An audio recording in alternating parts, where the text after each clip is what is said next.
Welcome to the Harriet Beecher Stowe Center. I'm Catherine Kane, the Executive Director of the Stowe Center, and we're just delighted that you're here to introduce David Reynolds' new book and hear about Harriet Beecher Stowe and Uncle Tom's Cabin in Harriet Beecher Stowe's 200th birthday year. This is very exciting.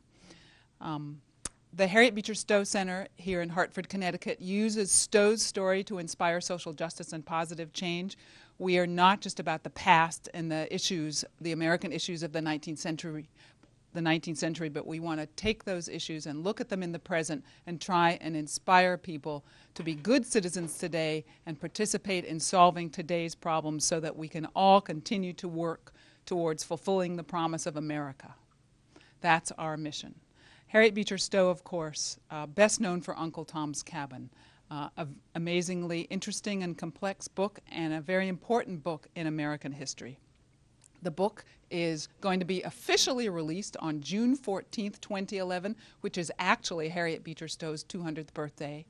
But tonight here, as we are in mid-May, you can buy at the Stowe Center tonight your own copies of David's book, and you will be able to get the book signed, of course, and the price tonight is a special price just for tonight, so when you go to your bookstore on June 14th, you should just get the book tonight.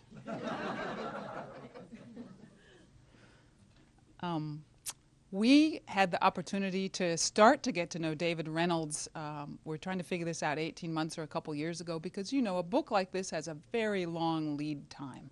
And an author works very hard on all of the background and all of the research before that writing starts. So we began to have conversations with him, and as he was also talking with historians about Harriet Beecher Stowe. So we're actually very delighted tonight to meet him in person. This is exciting.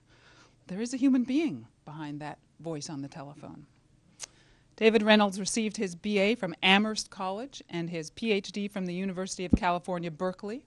He taught English and American Studies at Northwestern University, Barnard College, New York University, and Rutgers. And then in 1989, he moved to the City University of New York, and he is now Distinguished Professor of English and American Studies at the PhD program in English at CUNY's Graduate Center. He's a widely published author, and his books have been recognized with awards, including the Bancroft Prize and the Ambassador Book Award. He was also the finalist for the National Book Critics Circle Award. He was the editor for 6 books and is the author of Waking Giant, America in the Age of Jackson, John Brown, Abolitionist, the Man Who Killed Slavery, Sparked the Civil War, and Ceded Civil Rights. John Brown, also a Connecticut, as Stowe is a Connecticut, so you are already seeing some overlaps here. Author of Walt Whitman's America, a Cultural Biography, a book with the straightforward title, Walt Whitman. He's the author of Beneath the American Renaissance, The Subversive Imagination in the Age of Emerson and Melville. And I certainly found that that S word, subversive, came up quite a bit in his analysis of Uncle Tom's Cabin and its impact. And David is the author of Faith in Fiction, The Emergence of Religious Literature in America. So when you see this list of books, you begin to understand how often he may have run into Stowe and Uncle Tom's Cabin in his other work.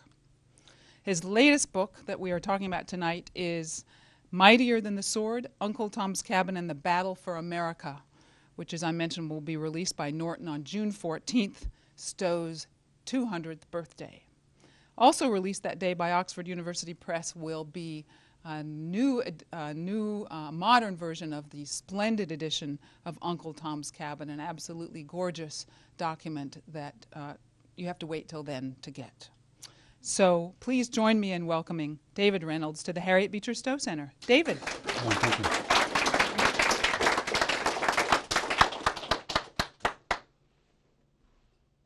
Thanks very much, Catherine. What I'm going to do is just comment for 15 or 20 minutes introducing my book, and then Catherine and I are going to have a friendly dialogue and hopefully open it up for Q&A from the audience. It's great to be here at the historic Stowe Center, the home where Harriet Beecher Stowe spent the last 2 decades of her life, right nearby to Mark Twain. Such an incredibly rich environment here. And I've done research here, and I truly appreciate everything that the Stowe Center has done. And this is such a great year to come to the Stowe Center in Hartford. The 200th anniversary of the birth of Harriet Beecher Stowe, whose anti-slavery novel, Uncle Tom's Cabin, created such an uproar that Lincoln reportedly called her the little lady who made this great war. It's possibly apocryphal, that statement. I happen to think it's true from the research I've done, but a lot of people were saying very, very similar things about that novel, other than Abe Lincoln. And it's the ideal moment. It's also the 150th anniversary of the outbreak of the Civil War, so it's the ideal time to reconsider Stowe and her role in igniting the Civil War and influencing world history right up to modern times. Although Uncle Tom's Cabin is vaguely associated in most people's minds with the Civil War, some historians have said it had only a minimal influence on the politics behind the war. But this view ignores the tremendous power of public opinion in America, which Tocqueville regarded as stronger than the government, an idea that Lincoln echoed when he declared, "Our government rests on public opinion. Whoever can change public opinion can change the government." Lincoln was recognizing what some historians today have forgotten. Culture and politics are often treated nowadays as separate domains.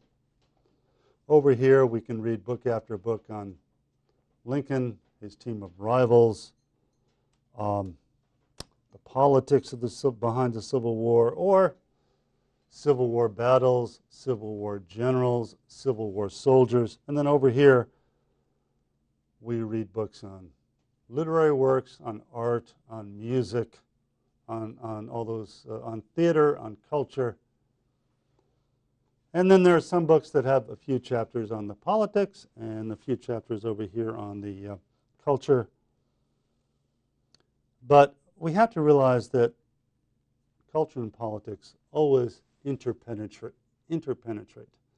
And too many historians overlook that. I think too many on both sides of the divide, the cultural historians and the political historians, neglect that. When we look at history, we realize how vividly culture and politics are not separate. They interpenetrate, and very often it's the cultural outsiders, the outliers, who lead the way, and then politics follow. Sometimes the cultural outliers are forces for destruction. The recent prime example is Al-Qaeda, a tiny cultural group, splinter group, that has guided much of Western politics for the last decade. Right now, the jury is still out about the ultimate political outcome of another strong cultural force, the social networking behind the Arab Spring. But sometimes cultural outliers can have identifiably good results. One thinks, for example, of Gandhi, Martin Luther King, or others like them who have led directly to political change that can be called positive. And on the positive side, few cultural phenomena have swayed public opinion as powerfully as the novel Uncle Tom's Cabin, which was central to making America a more egalitarian nation. Harriet Beecher Stowe was an unlikely fomenter of social and political change.